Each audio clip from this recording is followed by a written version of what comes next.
Good morning, friends. Welcome back to another Monday morning watercolor tips video. My name's Ep.5, and on this channel on Monday mornings, I give you watercolor tips that will hopefully inspire you for the week. It is finally getting chilly here. I'm wearing my sweater. I got my hot coffee.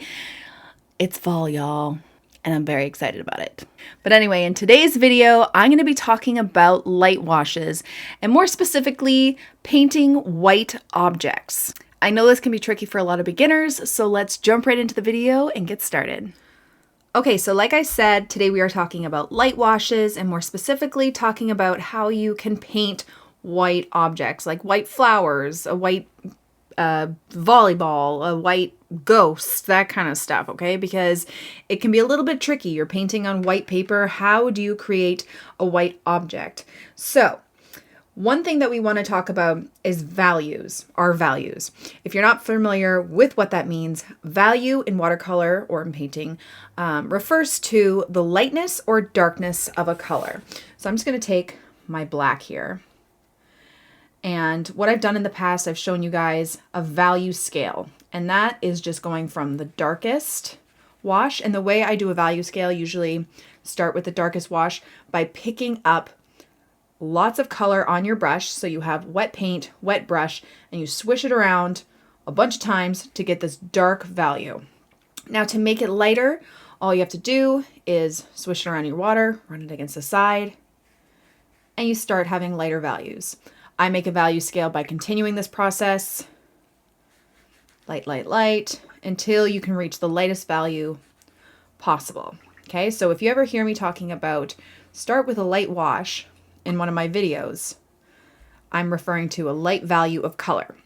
Now, if you're trying to create a light value, you don't want to have to go through the value scale of dipping it in and swishing it around until you reach the lightest value that you want. There are two ways to do this.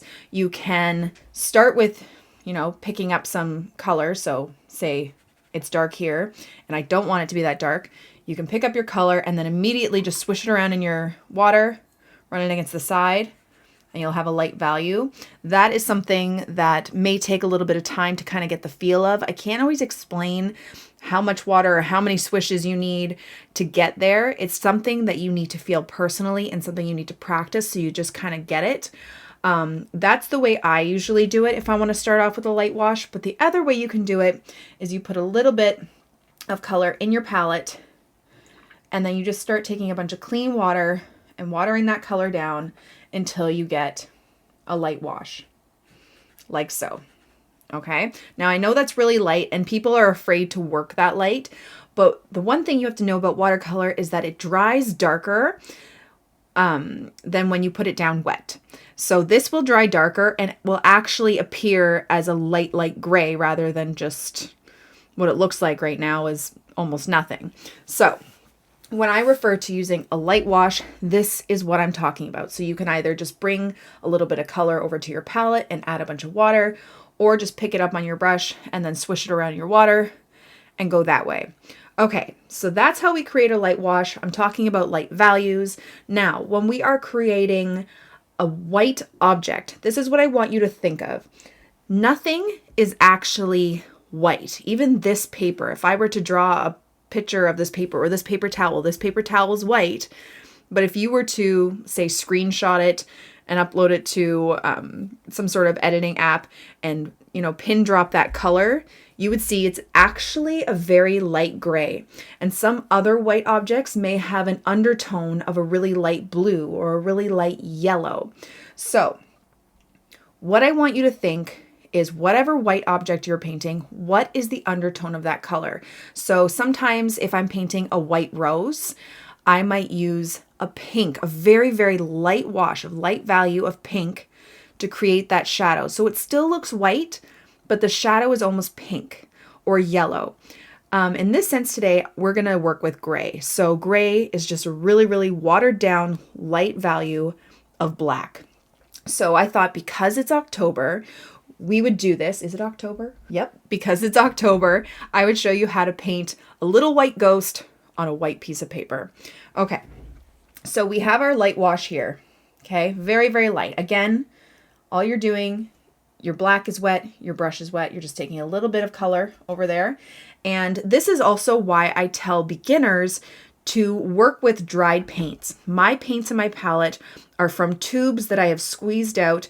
When you squeeze them out, they are wet to start with. I always recommend for beginners to work with dried paints. I let them dry overnight so they're nice and hard, because when we haven't worked with watercolor before, and say we've worked with acrylic or oil or something like that, we tend to like pick up a glob of paint and we use way more than you need. With watercolor, all you have to do is add a little bit of water and you're gonna get color from the smallest amount of paint.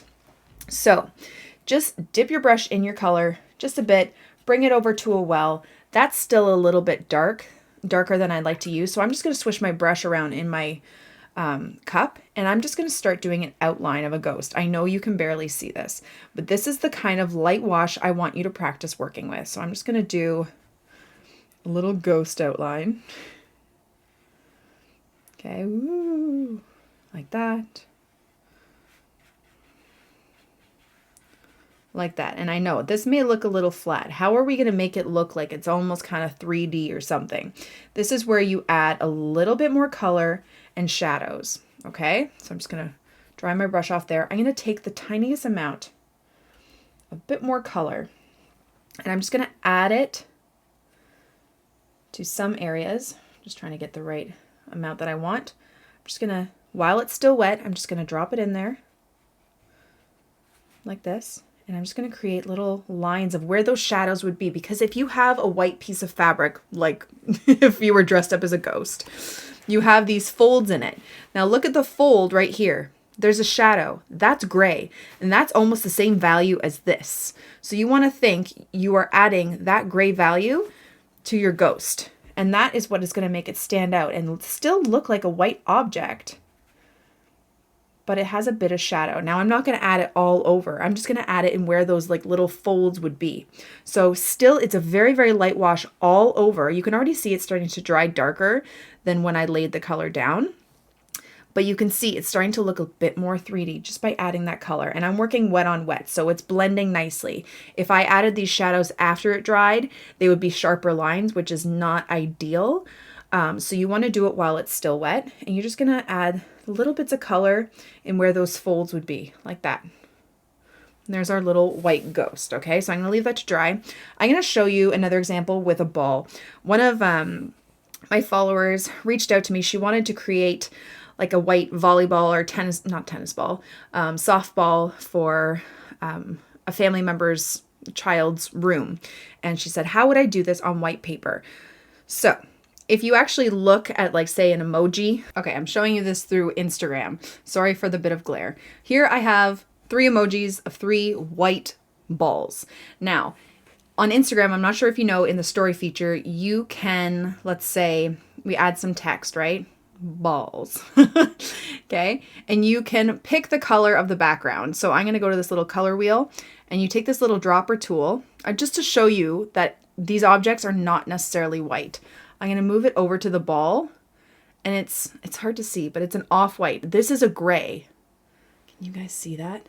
See the volleyball there? It's a gray. Over here, this is a really light white. There's shadows here.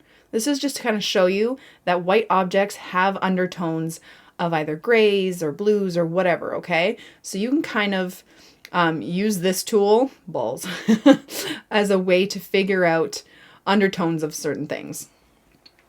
I hope that made sense. Okay, but now when we're making an object 3D, again, it's where we're adding the shadows to make it pop a bit more. Okay, so I'm just gonna take the lightest wash, again, the lightest wash. Even if you feel like it's too light and you're not gonna be able to see it, it's always better to start lighter and then go darker, because you can't necessarily go back lighter, okay? So I'm gonna start off with this ball shape with my extremely light value of gray. I'm going to fill it in. And yes, it looks flat. Does not look like a ball. It just looks like a super light gray circle. Now, you would pick where the light source is coming from. There would be some sort of light source. And on the opposite side, you're going to create a shadow. So let's say the sun or a light was hitting the ball right here. This is going to be the lightest part of the ball. I'm going to grab a bit more darkness, a little bit more darkness, and while it's still wet, I'm just going to start adding a bit more shadow on this side.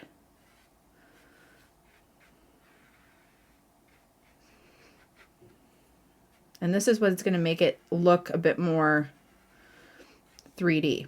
Okay, I'm just tapping some of that darker gray in on this side. And this is like a medium wash of gray. Still keeping that part the lightest. Just kind of blending it in. I'm going to grab a bit more to make it a little bit darker. Over here, I'm just going to tap.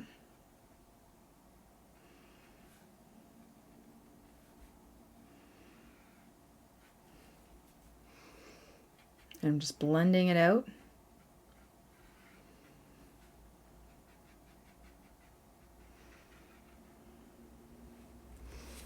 Like so. Just blending it out. You can dry your brush just a bit just to blend out that gray a bit more. Like so. Okay, and then when that dries, it will look a bit more 3D like a ball. And what about white flowers? I do have tutorials specifically on white flowers. You can definitely check that out. I'm going to quickly kind of go through it.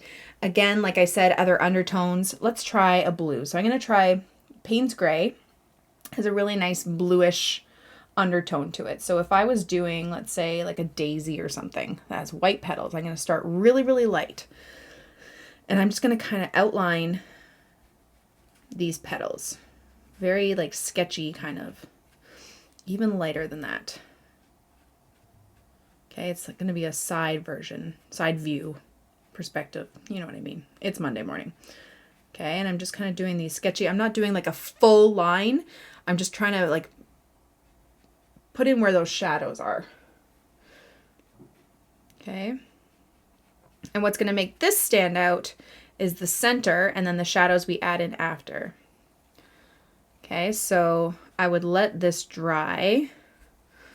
Hold on, I'm just going to lighten it up a bit by just picking up some of that color with my paper towel.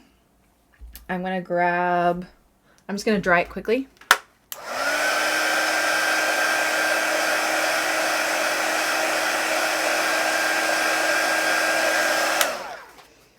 Okay, now I'm going to pick up my yellow to do the center. And this is also going to help kind of make that white pop a bit more by creating the detail right next to it. So I have my yellow. I'm going to grab some yellow ochre for a little bit of shadow here. I'm going to grab a little bit of brown, create a deeper shadow right there. Okay. And then our petals are dry, so you can't really see the petals. They're really, really light, right?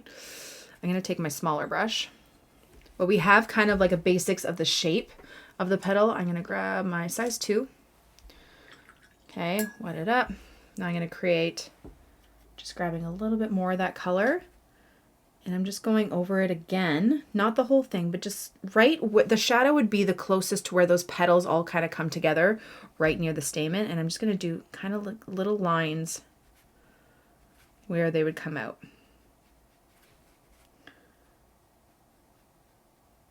All about where you're placing the shadows. It still looks like a white flower. Okay, maybe there's a little bit of shadows underneath on the bottom side of the petals. So I'm just going to do some underneath here.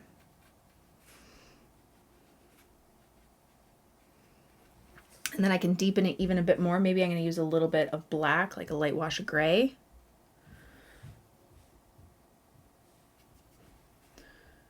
Just to deepen it, especially right where it meets the center.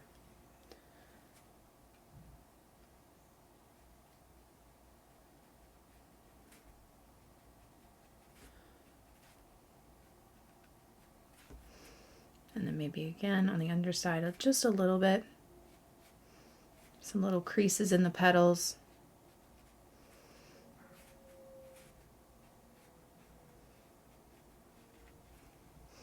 Okay, this isn't the best drawing of it.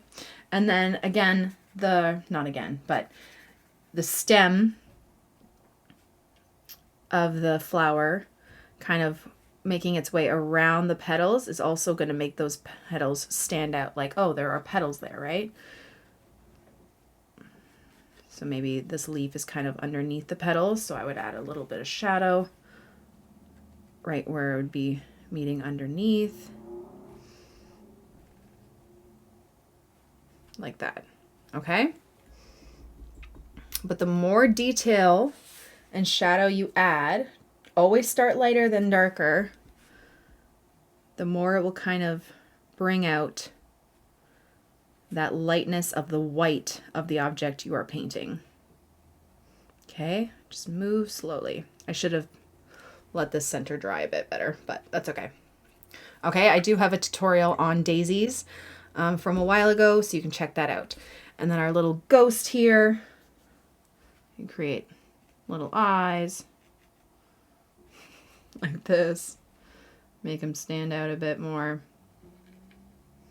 And if you did want to add a little bit more shadow, you feel like it could have a little bit more, or even do some actual creases in the way it moves, take the lightest wash of your gray, outline it a bit. I'm going to blend it out. It's too much water. Okay. But no white object is just white. It's always going to have some sort of undertone. So for this, I want you guys to practice creating light washes, light values, and that will definitely help you create white objects. And I hope that was helpful. Thank you guys so much for watching my video. I really hope you liked it and I hope you learned something. Don't forget to subscribe to my channel, follow me on Instagram and Facebook for even more, and even go ahead and check out my Patreon because over there you get some extra bonus exclusive tutorials and live streams for a small amount of money a month that also helps my channel keep running and keeps me doing what I'm doing. And I think that's about it. All the links are below. Thank you guys for watching and I'll see you guys in the next video. Bye!